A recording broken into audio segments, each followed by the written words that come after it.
For this video mga kalingap, mag-update tayo sa issue ngayon. Nakita ko lang itong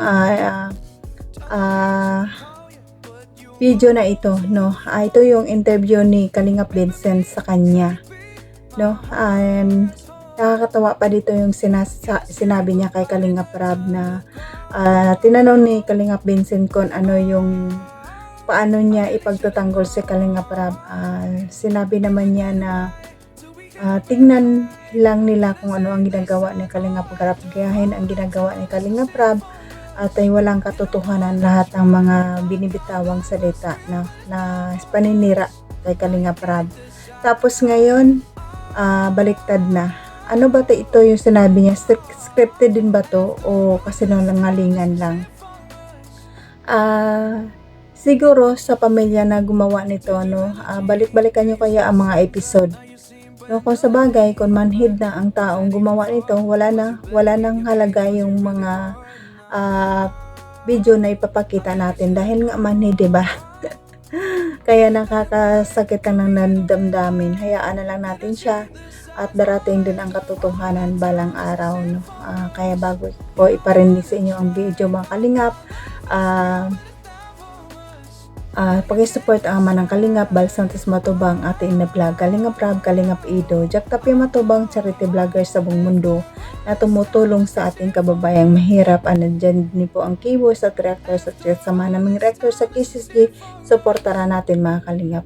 At ang iyong lingkod na lagi nagpaalala sa inyo mga Kalingap, paki-subscribe ang aking channel, Jasmine05 channel. Kung di ka pa nakasubscribe, please subscribe and don't forget to hit the notification bell para lagi kang notify sa aking mga videos upload mga Kalingap.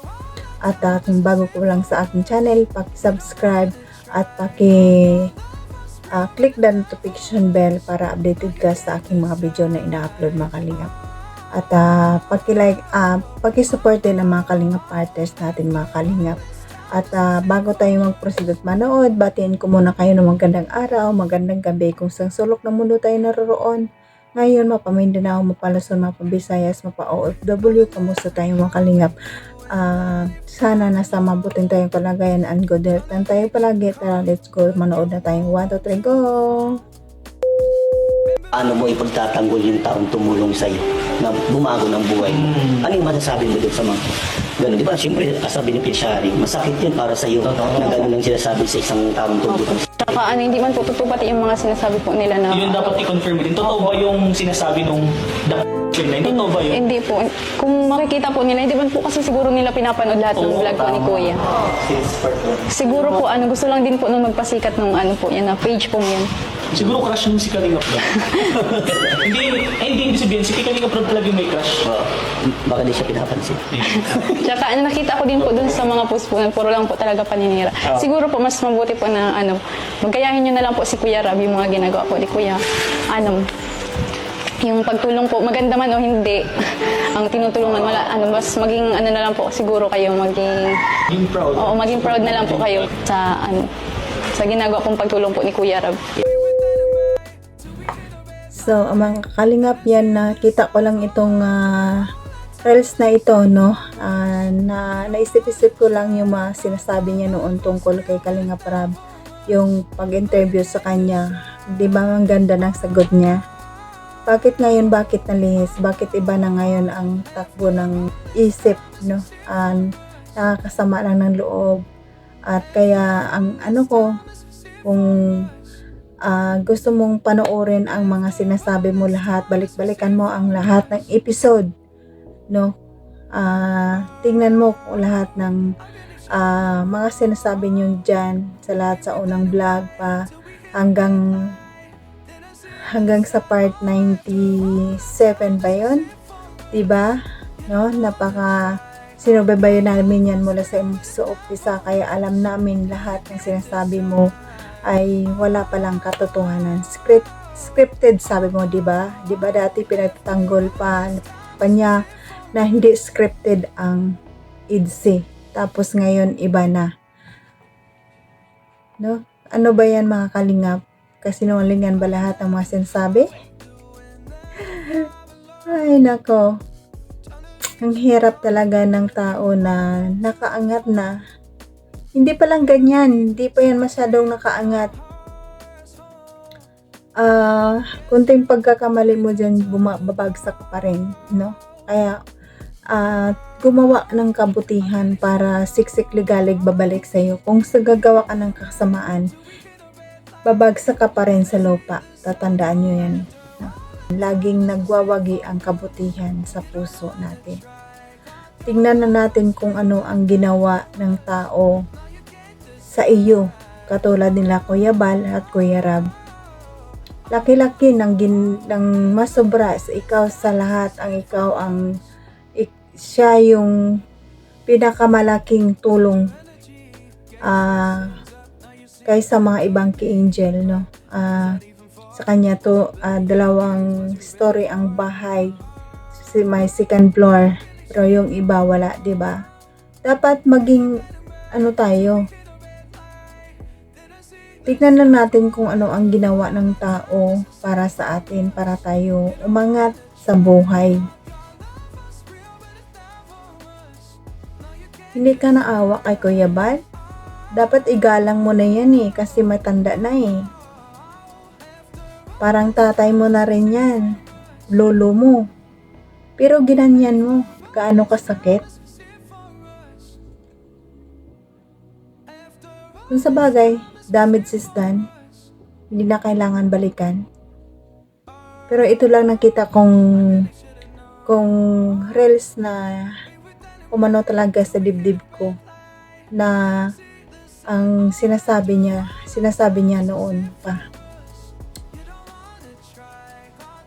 Kung gaano niya pinupuri si Kalingap Rab noon, sila Kuya Bal. Kaya sinasabi ko na ano ba ito, scripted din to lahat ang kanyang sinabi o kasinungalingan lahat. Pero wag na natin siya ibas, kaya ipasa Diyos na lang natin, Diyos na lang bahala kung ano yung ibalik sa kanila.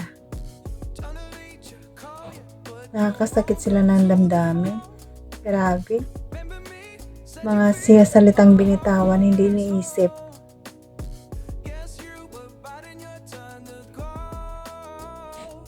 Sana tingnan din nila kung ano ang ginawa sa kanila. So, kasi kay Kuya Bal na sa Maynila, na abangan na lang natin bukas mga kalingap kung ano ang mangyayari talaga.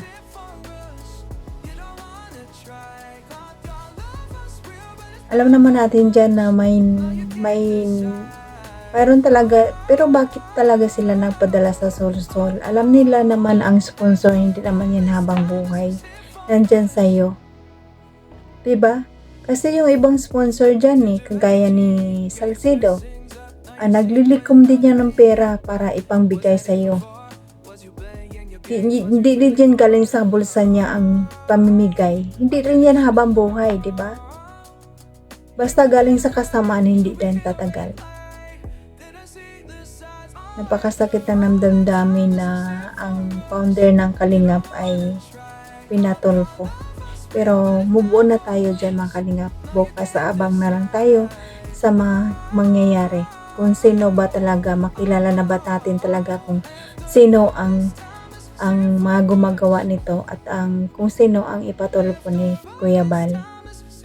Abangan na lang natin. Alam ko antay Kalingap ang ipatulpo ni Kuya Bal. Siyempre sasagot si Kuya Bal din sa mga pinaparatang sa kanya. Kasi dati, nung tinawagan sa ng tulpo, parang hindi naka-prepared si Kuya Bal at hindi niya pipinsa ang kanyang sarili dahil napakabilis lang, 'di ba? Napakabilis lang ng interview. At saka parang nagmamadali. Paano pa ni Kuya Bal i-dipspinsa ang sarili niya dahil nagmamadali din yun dahil kasal nga ng anak. Napakasakit sa araw pa ng anak. Sa kasal ng anak. Napakasakit yun. Grabe. Kaya itong mga video nila, na lang natin to memories. Pero ayoko nang panoorin mga Kalingap. Ayoko nang panoorin ang mga vlogs nila. dito na lang tayo sa mga bagong K-Angels, mga K-Angels na bago, at saka yung mga dati pang K-Angels na solid kalingap, kagaya nila Joy, Milka, Eden, Dara, Carla, at sa mga iba pang mga bagong K-Angels. Diyan na lang tayo manonood, diyan na lang natin i-focus ngayon ang ating suporta sa kanila, no? Malamang hindi naman na siguro maulit ang ganito, no? Hindi natin inasahan, no? Kaya mamabuo na lang tayo, waiting na lang tayo bukas kay Kuya Bal. Sana makapanood ako ng live sa Tulpo, kasi iba kasi yung oras din sa Pilipinas na mas nauna kayo ng 5 hours. Siguro gawin ko na lang, mag-reply na lang ako kasi baka tulog ako or busy ako.